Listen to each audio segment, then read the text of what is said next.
began in Paris. In a small apartment house where a man named Jean Briel was tormented by his thoughts about the past. In World War II, he had spent 14 months in a Nazi prison camp.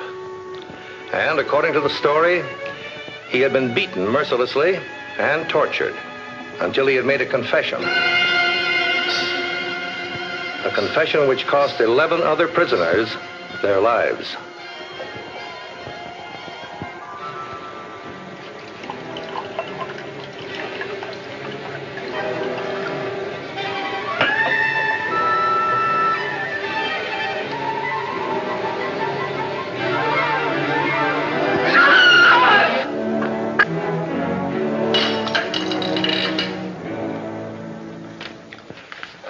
Among the law enforcement duties of this department are several not usually associated with the Treasury by the general public. One of these duties involves the Neutrality Act, passed by the United States Congress.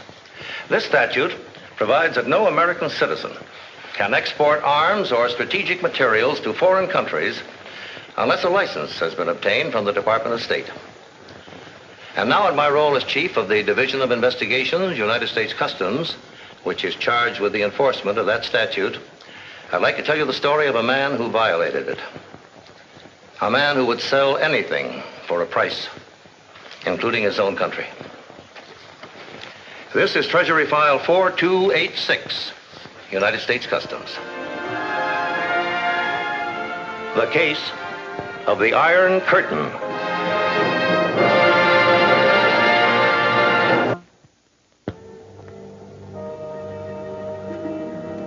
You should have let me die. If you died, would I want to live? There's no hope for me, Marie. Whatever I do, wherever I go, there is always someone who remembers. Did you see someone today? Someone from the war? Murderer, he called me. Murderer. The war is over. Why don't they leave you alone? 10 years the war is over. But only the guns are still. The men still go on.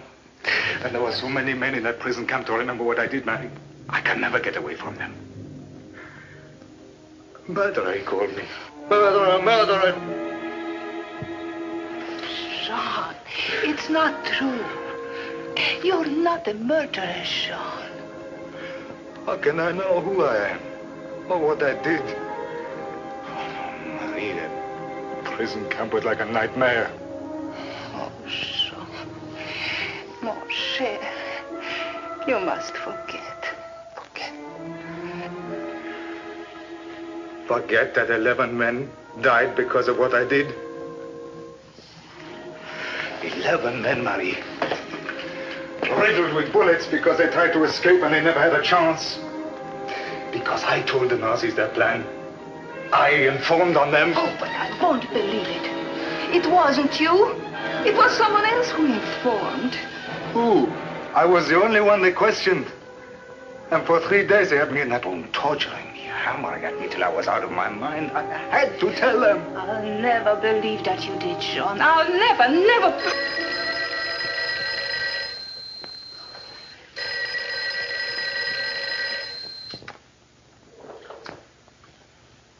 Hello? Yes, this is Jean Briel's residence. Just a moment, please. There's a man who wants to talk to you, an American who's here in Paris. Who is it? Oh, Mr. Tyler, Sidney Tyler. Tyler? Tyler, in a prison camp, there's a soldier of this name, Tyler, who's American. But he says he's a friend of yours. No, in a prison camp, I had no friends. You tell him I'm not here. Oh, but Now, go on. Tell him. Hello, monsieur, I'm sorry. Jean Briel is not here just now. Tell him I'm very anxious to get a hold of him. It's about a business opportunity that I think will do him a great deal of good. Yes, I'll be here in my hotel room. If he doesn't call me back tonight, you tell him that I'll get in touch with him tomorrow. So, Jean, all you have to do is represent me here in Paris. Take new orders, store shipments. Once in a while, run up a little new business. See, Jean, I'm expanding. I need someone to handle my affairs here while I'm tied up with company matters in New York. No, I appreciate the opportunity you're giving to me, but... But what? The camp. The prison camp. You were there when those men who tried to escape were killed. You must have heard the story about me. Jean, a prison camp can do a lot of things to a man. Can make him forget the basic rules of decency. The Nazis were good at that. You know then what I did. Could you help it if the Nazis tortured you until you broke down? Besides, that was 10 years ago. To me, it was yesterday. 10 years, Jean. That's a long time. Time enough for people to forget. I want you to work for me, Jean. I want you to be my friend. You seem optimistic about your chances, Mr. Tyler. It'll work all right. Miss Brielle is just the man I've been looking for. Weak, worried, naive. You'll never even suspect what this business is all about. Furthermore, he has an established firm here. Doesn't make much money, but it does have a reputation. Unfortunately, Mr. Tyler, the government I represent is not interested in Mr. Brielle's reputation. We are interested in only one thing, airplane parts. That takes time, Mr. Novak. You know what the law is. America is still a free country. I can buy all the aircraft parts I want, but of course I can't sell them to a country behind the Iron Curtain. First, I have to get them into France to a reputable dealer. And this man Brielle will be your dealer? If I hire him to be my Paris representative, he will be. I can get a license to ship aircraft parts to a friendly country. Once they're here, then it's up to you. But if this Brielle talks? How can he talk? To him, this will be a strictly legitimate deal. And if anything goes wrong, we can always put the blame on him. Have a cigar, Mr. Oh, think of it, Marie. He's a representative in Paris. Do you realize what this will mean to us? Already he has orders. Thousands of dollars of orders. Oh, Jean, I'm so happy for you. Oh, well, it's not just the money, It's him. He trusts me. He calls me his friend. He was in that prison camp and he calls me his friend. Oh, he must be a wonderful man. Well, I'm a new person, ma chère. One day with him and I'm a different person. Oh, no, this deal we have made will bring me a new life. I will live with pride again. To all appearances, the deal which Jean Brielle had made with Tyler was an excellent one. But what Jean Brielle did not know was the fact that Tyler had tried to make the very same deal in London only 1 week before, with a British purchasing agent who turned Tyler down. And the information was subsequently passed on to the American Embassy, and through the Office of Munitions Control of the United States Department of State, a report was forwarded to the Division of Investigations of Customs. Well, you'll have time to go over all of this in detail later on, Fremont, but I can give you the general picture in a very few moments. It concerns a man named Sidney Tyler, an exporter from New York, who may be involved in a possible violation of the Neutrality Act. Munitions? Airplane parts. Presumably made for big commercial ships, but interchangeable with similar parts for combat planes. I see. This Tyler applied for an export license to ship $90,000 worth of these airplane parts to Paris for resale in France. But it now appears that there's an unusual circumstance about the whole deal. We have a report from Munitions Control that only 1 week before Tyler applied for his license, he made a similar proposal for the same type of equipment to a purchasing agent in London. The man mentioned in this report? Yes. And in the meantime, Tyler's shipment of these airplane parts has already reached Paris. So I want you to find out exactly how those parts are to be resold in France and who is buying them. Yes, sir. I'll check with Tyler's New York office right away.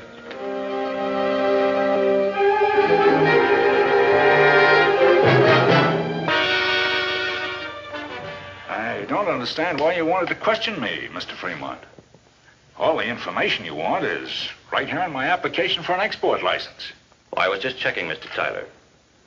After all, it's our job to make sure that airplane parts don't eventually find their way into countries behind the Iron Curtain. Oh, I understand that, Mr. Fremont, and so does my representative in Paris. You've done business with this man before, this Mr. Brielle? No, never actually done business with him, but I've known him for over 10 years. Has he actually resold any of these airplane parts that you sent in your shipment? Yes, as a matter of fact, he has. Well, would you mind giving me the names of some of the companies that have been purchasing these parts? Well, I'm afraid you'll have to wait till Mr. Brielle sends that information to me, Mr. Fremont. I don't have it just now. But don't you remember the names of any of the companies? Don't you have records of the orders? No, not yet.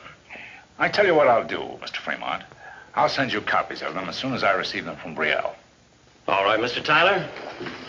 I'll be expecting to hear from you. Goodbye. Only a few moments after Agent Fremont left Tyler's office, Tyler made arrangements for an immediate flight to France. And the next morning at 10 a.m., he arrived at the Orly Aerodrome in Paris. Within an hour, he was at the office of Jean Brielle. Oh, nothing's wrong, Jean. I just flew in to see how things were going. See how those orders for plane parts were coming along. You said on the telephone Tuesday that the Touraine Aircraft Company wanted to take the whole order. Their sales order come through yet? Oui, monsieur. I signed the sales contract on Tuesday, and they collected the entire shipment yesterday. This the sales contract? Oui, monsieur. They paid by certified check, and I deposited it to the company's account this morning.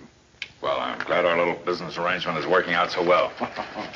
It's been wonderful, Monsieur Tyler. You know, I have an entirely new outlook on my life, a new pride in my work. Good, good. You know, my wife says I've not been like this for years, and it's all because of you. Well, I'll always do anything I can to help you, Jean. Oh, by the way, Jean, do you happen to have a copy of your old letterhead? I'd like to take it down to the printers and have some new stationery made up. Oh, why, certainly, monsieur.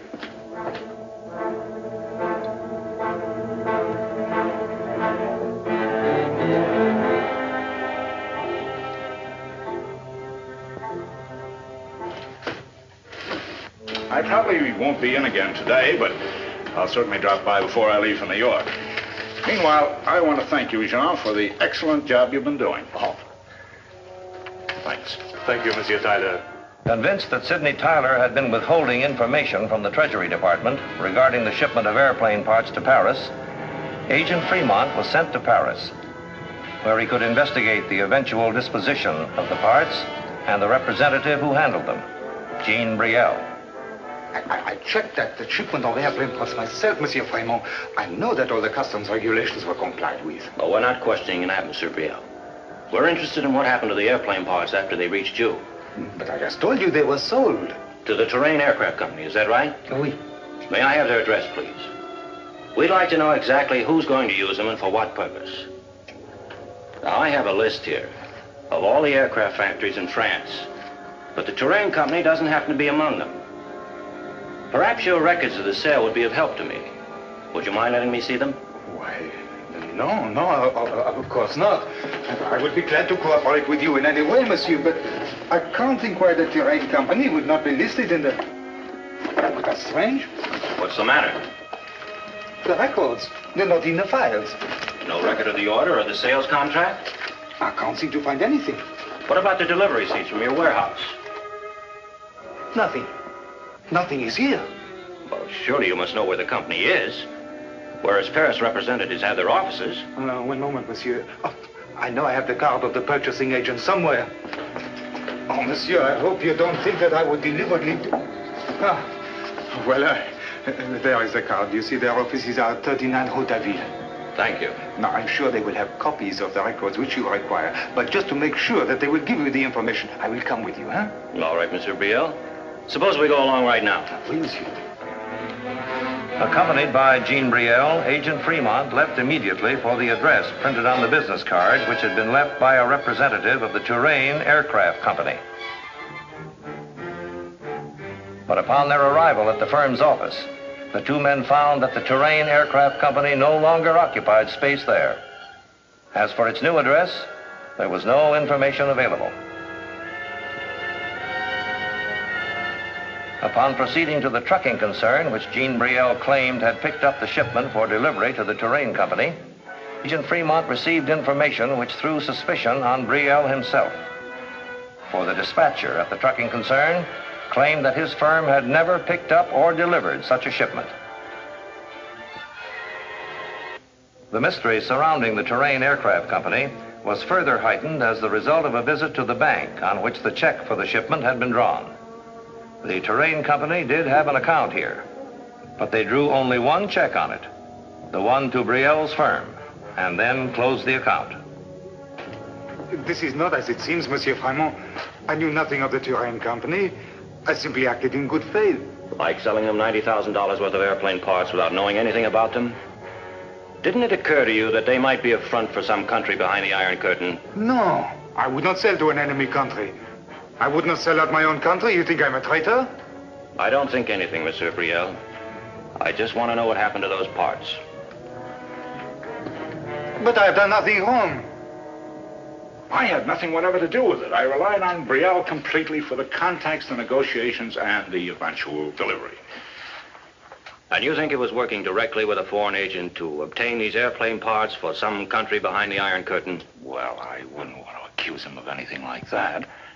But now that I think of it, he could have planned this whole thing from the very beginning. How do you mean? Well, perhaps I shouldn't say it because I like Brielle, and I'd hate to see him get in any kind of a jam. But on the other hand, if he's selling out to the Reds, perhaps there's one thing that you ought to know about him. According to the story I heard during the war, he squealed on his fellow prisoners in a German prison camp, told the guards that they were planning to escape.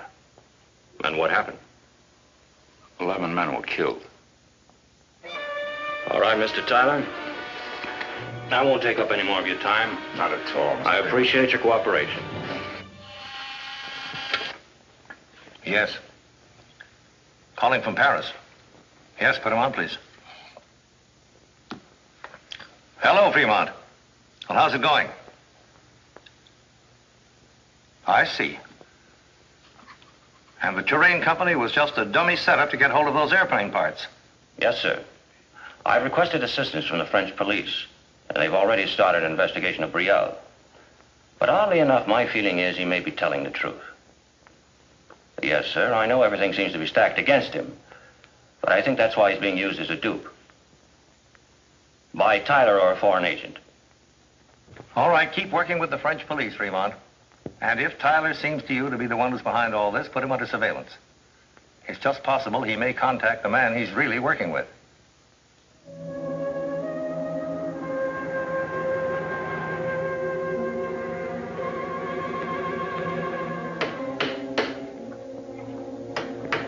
Shouldn't have come here. I've told you a dozen times never to come to this warehouse. If you want to contact me, leave a message at my hotel. There wasn't time. I had to tell you what's been happening. There's a Treasury man here in Paris investigating the whole case. If he ever finds out that this phony toy company is a mine for your out... Be quiet, will you? Tyler, it takes time to repack all these airplane parts. They have to recreate them and do it right so they'll pass the customs inspection at border. You've had them for 2 days. And who have I had to do the work? These men are not laborers. I have to use people I can trust. Now get out of here and leave us alone. Besides, you have nothing more to do with this deal. You have been paid, and we have received the shipment. The rest is up to me. Except for one thing. I have to make sure that I'm not caught. If you are caught or not, this is your affair, not mine. Now go on.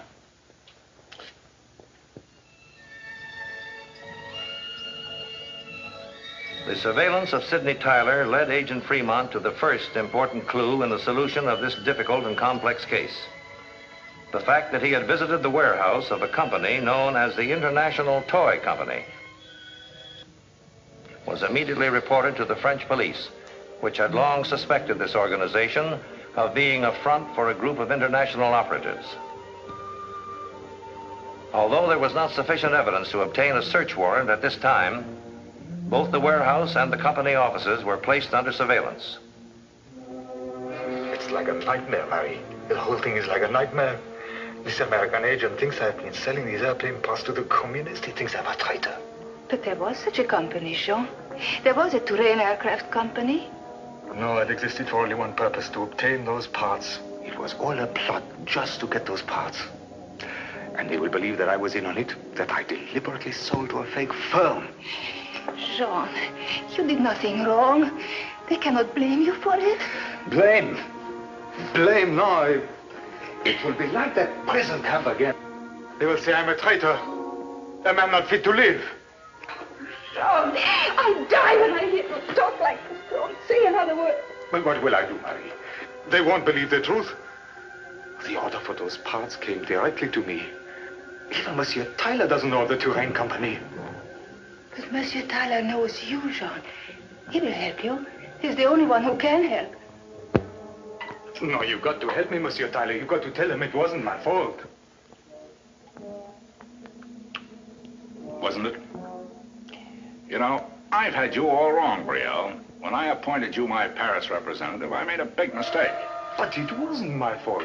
You told me Touraine Aircraft was a reliable concern. You told me yourself on the telephone when I called you in New York. Otherwise, I would never have drawn up the contract. Do you expect anybody to believe that? But it's the truth. And you know it. Now, all I'm asking you to do is to tell the police exactly what you have told me. Don't be a fool. But what is the harm of helping an innocent man? No, Monsieur Tyler, you're my friend. You believed in me, you gave me a chance. Now you won't even tell him the truth. Why? Because you're no good, Brielle. First you squealed to the Nazis, and now you've sold out to the Reds. But I did not sell out. That night in the German prison camp, when the guards were beating you up to make you talk, do you know what happened? You stood there like a dumb animal, whimpering and crying until they had to give you a shot in the arm to bring you to your senses. No, don't. I don't want to hear anymore.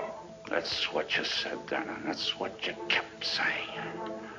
Until they brought in another prisoner and tortured him. They beat him up because you wouldn't talk, and they beat him up again until he had to talk. Who was this other prisoner? What was his name? Let go of me. What did he say? Nothing. He was the one who talked, wasn't he? Him! He was the one who talked, wasn't it? Him, not me, this other prisoner. My throat! My throat! You tell me it was him, it was this other prisoner. Yes, it was him.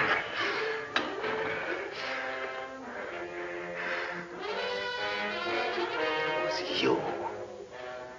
It had to be you. How else could you have known who it was if it wasn't you? You killed those men. And all these years I've lived in pain because of what you have done. All these years I've suffered the shame of your life, your cowardice. I'll prove it. I'll prove it to the whole world. I'll prove that I'm not guilty of this crime either. Jean, it was him. He's the one to blame for all this. He sold the parts to the Touraine Company. Mr. Tyler, this officer has a warrant for your arrest. What do you mean? Those airplane parts you sold to Mr. Novak. We picked him up when his men tried to remove the shipment from the toy company warehouse. He said that you arranged the sale. I never heard of Novak. No? Well, we'll see about that later. In the meantime, you better come along with us.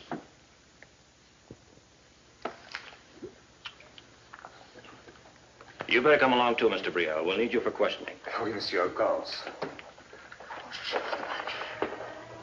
Oh, Marie, what I have to tell you. What I have to tell you. When Sidney Tyler was brought to trial in the United States for violation of the Neutrality Act, he continued to blame Jean Brielle for the crime and proclaim his own innocence. However, after hearing the evidence, a jury found him guilty as charged, and he was sentenced to a term of 3 years in the federal penitentiary. As for Jean Brielle, who came to this country as a witness for the government and testified at Tyler's trial, he is at last a free man in every sense of the word.